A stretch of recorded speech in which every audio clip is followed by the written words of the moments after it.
নিকুঞ্জ education চেনেলটোলৈ আপোনালোকক স্বাগতম জনাইছোঁ। আজি মই তোমালোকক DLED পেড এক্সামৰ যেটো অসমীয়া ল্যাঙ্গুৱেজ আছে হেইটোৰ নটবিধি আৰু সত্যবিধি হেইটো সম্পূৰ্ণ A to Z এই ভিডিঅ'ত পাব। প্ৰশ্ন 1 তলৰ কোনটো শব্দত মূৰ্ধন্য স্বাভাৱিকতে হৈছে অকণ, ভ্ৰমণ, গ্ৰহণ, প্ৰণাম। ইয়াৰ শুদ্ধ উত্তৰটো হৈছে ক অকণ।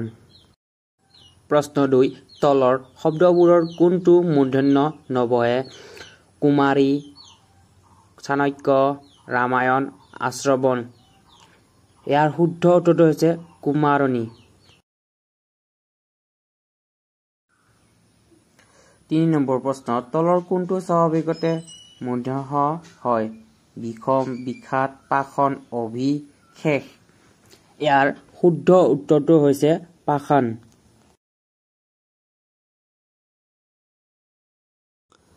প্ৰশ্ন 4 তলৰ শব্দ কেইটাৰ কোনটোৰ বানান অশুদ্ধ অনুষ্ঠান, শিষ্ঠ, ধূলিহাট, শ্ৰীচৰণেখু। ইয়াৰ শুদ্ধ উত্তৰটো হৈছে ক অনুষ্ঠান। প্ৰশ্ন 5 নট্যবিধি কি ব্যাকৰণ অংগ পালি, অসমীয়া, সংস্কৃত, বাংলা। ইয়াৰ শুদ্ধ উত্তৰটো হৈছে সংস্কৃত। প্ৰশ্ন 6 কোনটো শুদ্ধ লিখা ৰাসায়ন শব্দৰ দন্ত্যন্য মূৰ্ধন্য হয়, ৰাসায়ন শব্দৰ ন মূৰ্ধন্য হয়। ৰাসায়ন শব্দটোৱে ভুল। ৰাসায়ন শব্দত হৰ ঠাইত মূৰ্ধন্য হয়। ইয়াৰ শুদ্ধ উত্তৰটো হৈছে খ ৰাসায়ন শব্দৰ ন মূৰ্ধন্য হয়।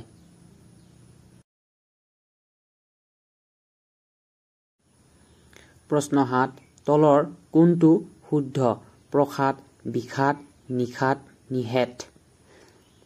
ইয়াৰ শুদ্ধ উত্তৰটো হৈছে গ নিষাদ।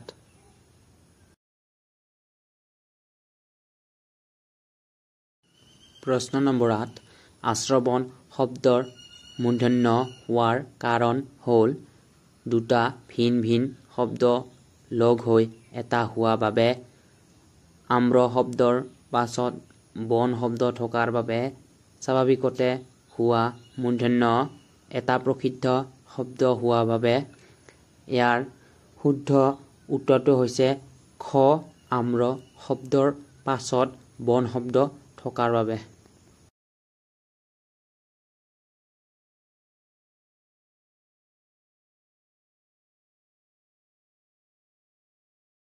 প্ৰশ্ন 9 জাৰ্মান ন হোৱাৰ কাৰণ হ'ল মোৰ পাছত মূৰ্ধন্য নবহে, ৰ শব্দটো এটা শব্দ এৰি আগত বহিলে মূৰ্ধন্য নহয়, বিদেশী শব্দৰ ক্ষেত্ৰত নট্যবিধিৰ প্ৰয়োগ নহয়, স্বাভাৱিকতে হোৱা মূৰ্ধন্য নহয় বাবে। ইয়াৰ শুদ্ধ উত্তৰটো হৈছে গ বিদেশী শব্দৰ ক্ষেত্ৰত নট্যবিধিৰ প্ৰয়োগ নহয়।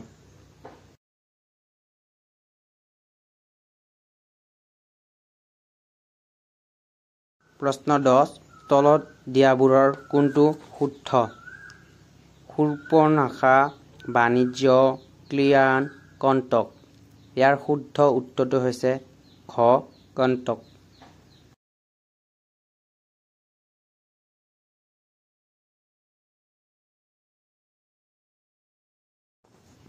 প্ৰশ্ন 11 তলৰ কোনটো শুদ্ধ। ইয়াৰ শুদ্ধ উত্তৰটো হৈছে ক।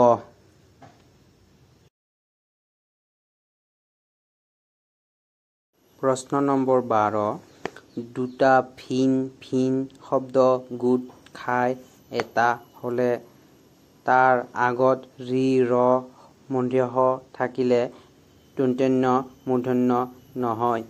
এই নিয়ম মতে কোনটো শুদ্ধ কংকন, বৃন্দাবন, কৃপণ, ত্ৰিনয়ন। ইয়াৰ শুদ্ধ উত্তৰটো হৈছে ত্ৰিনয়ন।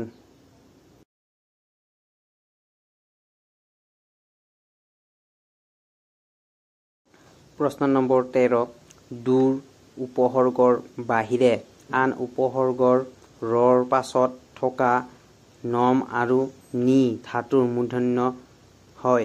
ইয়াৰ উদাহৰণ হ'ল নৰাম, বান্ধন, প্ৰণাম, কল্যাণ।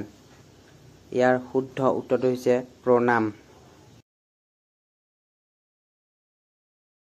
প্ৰশ্ন নম্বৰ 14 তলত দিয়া কোনটো শব্দ আগত থাকিলে পাছৰ শব্দৰ দন্ত্যন্য মূৰ্ধন্য হয়? কংক, উত্তৰ, অক্ষ, অৰ্হ। ইয়াৰ শুদ্ধ উত্তৰটো হৈছে খ, অৰ্হ।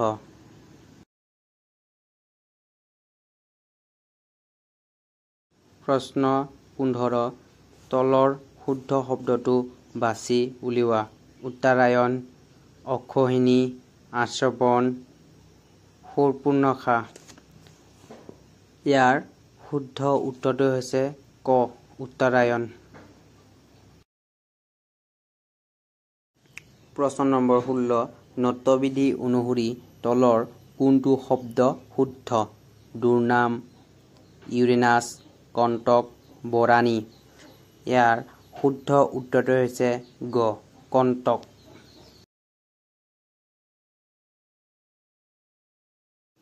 প্ৰশ্ন 17 তলৰ শব্দবোৰৰ পৰা নট্যবিধি অনুসৰি সিদ্ধ হোৱা শব্দটো বাছি উলিওৱা। ৰাৱণ, নাৰায়ণ, বৰষুণ, বাণিজ্য। ইয়াৰ শুদ্ধ উত্তৰটো হৈছে ক, ৰাৱণ।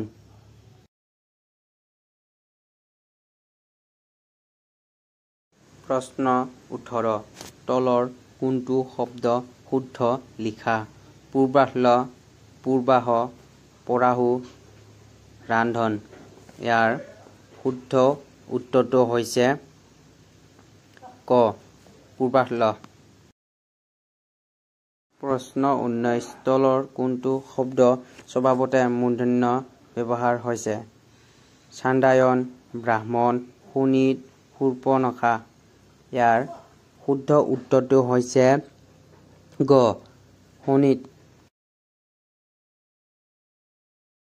প্ৰশ্ন 20 তলৰ কোনটো শব্দ শুদ্ধ নহয়? শ্ৰীৰনেষু, অভিলাষ, ভূমিহাত, যুধিষ্ঠিৰ।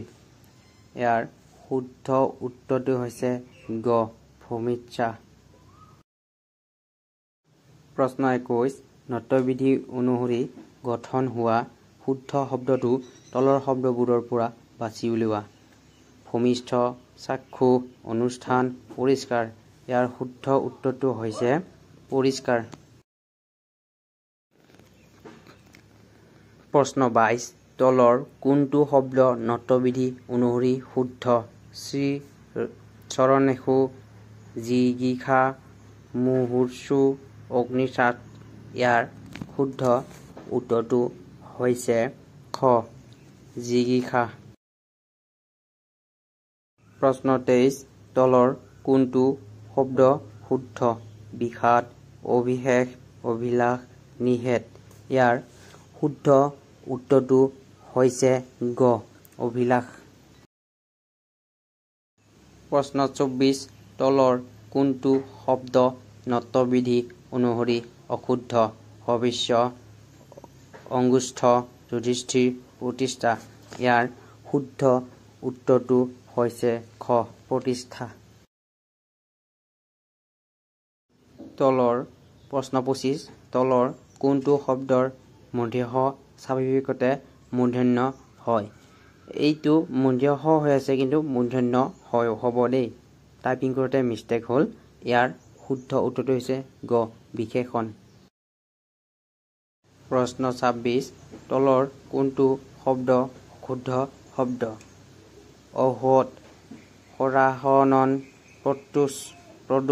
ইয়াৰ শুদ্ধ উত্তৰটো হৈছে ঔষধ, মানে এইটো অশুদ্ধ শব্দ। প্ৰশ্ন 27 তলৰ কোনটো শব্দ শুদ্ধ? ভীষ্ম, হবিষ্য, মেঘ, মহিষ। ইয়াৰ শুদ্ধ উত্তৰটো হৈছে মহিষ্য। প্ৰশ্ন 28 তলৰ শব্দসমূহৰ পৰা অশুদ্ধ শব্দটো বাছি লোৱা। তুষাৰ, আষাৰ, যুধিষ্ঠিৰ, কুশ। ইয়াৰ শুদ্ধ উত্তৰটো হৈছে গ, যুধিষ্ঠিৰ। এতিয়া শেষৰ প্ৰশ্নটোলৈ আহিছোঁ। প্ৰশ্ন 29 তলৰ কোনটো শব্দ প্ৰত্যয় যোগ হৈ মূৰ্ধন্য ষ হৈছে? মহিষ, পোষণ, ৰোগ, চাক্ষুষ। ইয়াৰ শুদ্ধ উত্তৰটো তোমালোকে কমেণ্টত জনাই দিবা। যদি ভিডিঅ'টো ভাল পালা তেনেহ'লে লাইক, কমেণ্ট, শ্বেয়াৰ আৰু ছাবস্ক্ৰাইব কৰিবলৈ একেবাৰে নাপাহৰিবা। আৰু এনেকুৱা ভিডিঅ' যদি লাগে আপোনালোকক কমেণ্ট কৰি জনাই দিব। ধন্যবাদ।